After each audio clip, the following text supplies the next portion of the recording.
Good day, everyone, and thank you for joining me.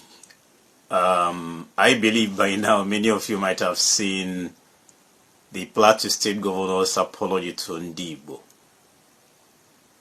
telling the Igbos that they were sorry, that they were deceived, to support the mutiny, the massacre of Igbo people during Nigerian Biafra War. I don't know if he's apologizing on behalf of Gowon or he's just trying to apologize to Igbo people, because in 17 local government of Plateau State, Igbos are significantly noticed everywhere in the Plateau State. And as I'm talking to you now, the Plateau State is paying a steep price when it comes to terrorism and kidnapping, and most importantly, they want to enthrone their emirate in Plateau State, just like the way they did in Kwara State. Yes, in Kwara State. Kwara was not a Muslim state before. Yeah, there were Muslims, but they were not. Their emir then wasn't a Muslim. Yeah, they weren't practicing that before, until they were captured. And today, Kwara, every place you go in Kwara, Muslims, Fulanis, have taken over Kwara State, except in some remote areas here and there. That's exactly what they want to do in Plateau State. You know, when they finished this Aburi Accord, Ankara told Jack and Ojukwu, if you guys can implement this, Nigeria will be better off. But Gowon went home and did otherwise. Ojukwu told him, I said, what you are doing is wrong. It may not be now, but in the near future, you will pay the price. He thought maybe just a mere talking. And today, Gowon and Plateau State is paying the price.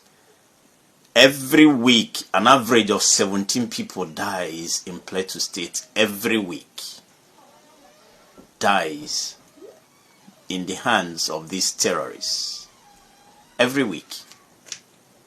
So they now realize that had it been their brother implemented ordinary accord discussed in Aburi, by now Nigeria would have been better. Nigeria would have been like Australia. Nigeria would have been like UK, where they practice their confederation, or maybe like US, or better still like Canada. Nigeria would have been better. South Africa wouldn't have been destroying a nation like Nigeria, telling us to come and take our people home, calling Nigerians names and all that. Terrorism wouldn't have been in Nigeria. If they want to be, let them be in our zone, in Hausa land, in Fulani land. Let them be there, because they will have their own zone. Igbos will have their own zone. Every zone as it stands now, it was 4 regions then. Maybe they would have carved out the 6 geopolitical zones now, and every zone, every region would have been developing in their own pace. If you want to enthrone Sharia, you enthrone Sharia in your Fulani land. If Hausa people want to do theirs, they will do that in their own land. If Igbo people want to do theirs, they will do that. Anything you want to practice, just know that it's for your region. You can't just bring your own tradition and culture to influence mine. It's not going to work. So had it been Gowon implemented Aburi Accord, people like Abiola would have been alive today. People like Funsho William would have been alive today. People like Bola Ige would have been alive today. Why did I say that? Because the political turmoil that killed these people wouldn't have been in existence. Had it been he implemented Aburi Accord, this guy in Abuja wouldn't have been there, because Yoruba people wouldn't have allowed that to be their first minister. It will never happen. Somebody without identity can never, because Yoruba people have culture. They are smart and intelligent. They wouldn't have allowed Tinubu to be their first minister. It's not going to happen. Like I said, Funsho William wouldn't have been dead. Funsho William would have been alive.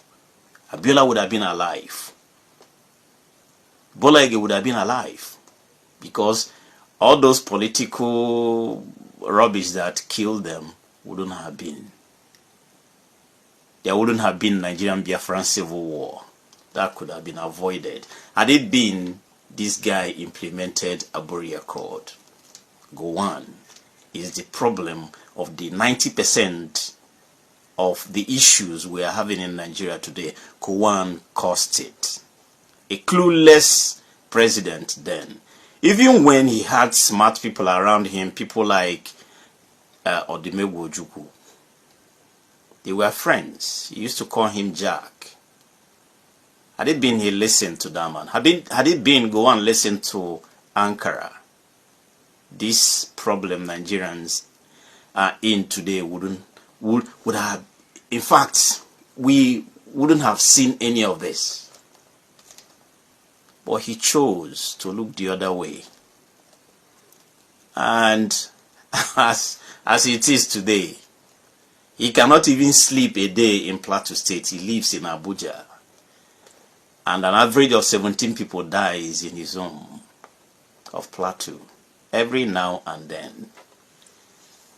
So sometimes when you think that you are trying to destroy a region, you will not know that you are actually destroying your own region. Like I said, he owes the Igbos plenty of apologies. I mean Gowon. And in general, he owes Nigerians for the problem Nigerians are going through today. Gowon owes Nigerians an apology. And at the same time, demand for British to release the original documents of that Aburi Accord and fight for that to be implemented. Or better still, talk to Tinubu for a confederation.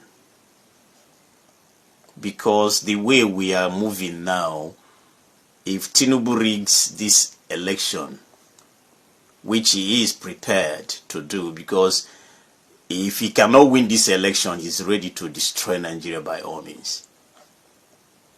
Because he knows that he's not going to win, and that is why he's using the judges and INEC to destroy this country.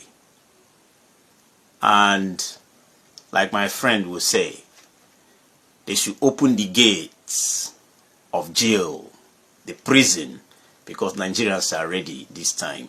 Last time Yakubu sweet mouthed Nigeria into believing that everything is okay. But this time around, we talk and not do that. Nigerians are ready. Even when you say that everything is okay, Nigerians will say, no, we are not going. They say they will do mock presidential listing.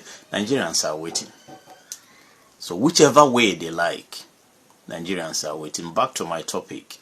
If Gowon had done all these things, believe me, many good things would have been in Nigeria today. Honestly, we wouldn't have been where we are today. Nigeria is 60 years backward. 60 years.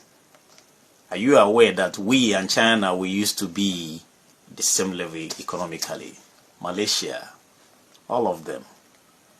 We used to be in the same third world those days. But China don't leave us since now. Why China is already using 6G, Nigeria is still in 2G, 3G. China don't reach 6G. Even UK no reach them. US no reach them now as it stands. They are far away. 6G. As a matter of fact, as at last week, they are even planning on getting, last week, they are planning on getting 7G. Already, they are ahead of the world. They are ahead of the world. Those were the people where all of us were in third world before, but they've moved. They moved. So, if Gowon doesn't want to apologize to Nigerians, and Igbos in particular, he should talk to his friend, Bola Ahmed Tinubu, to do the needful. Either allow free and fair election, or better still, give Nigerians a confederation. Let every region rule themselves. And believe me, ISWAP, Boko Haram, what is their name? I can't remember their names again, because they said there are about 12 terrorist organizations and still counting in Nigeria. So let every region develop at their own pace, and there will be peace in Nigeria. Like I said earlier, no region will superimpose their way of life to other people, because we don't do the same thing. You can't tell an Hausa man to go to church to pray. He doesn't even know what you guys are saying. You cannot force a Christian to go to mosque to pray. Why you guys are standing up, you will be sitting. Why you guys are sitting, you will be standing, because he doesn't know what you guys are doing. That is the problem. Gowon owe Nigerians a whole lot of apology, and the Igbos in particular. So if Muftuang is doing Gowon's bidding, Gowon need to come out clear and apologize to Nigerians. My name is Hyacinth, and this is the Hyacinth Network. Thank you for listening to me. May God bless you, and may God bless the Federal Republic of Nigeria.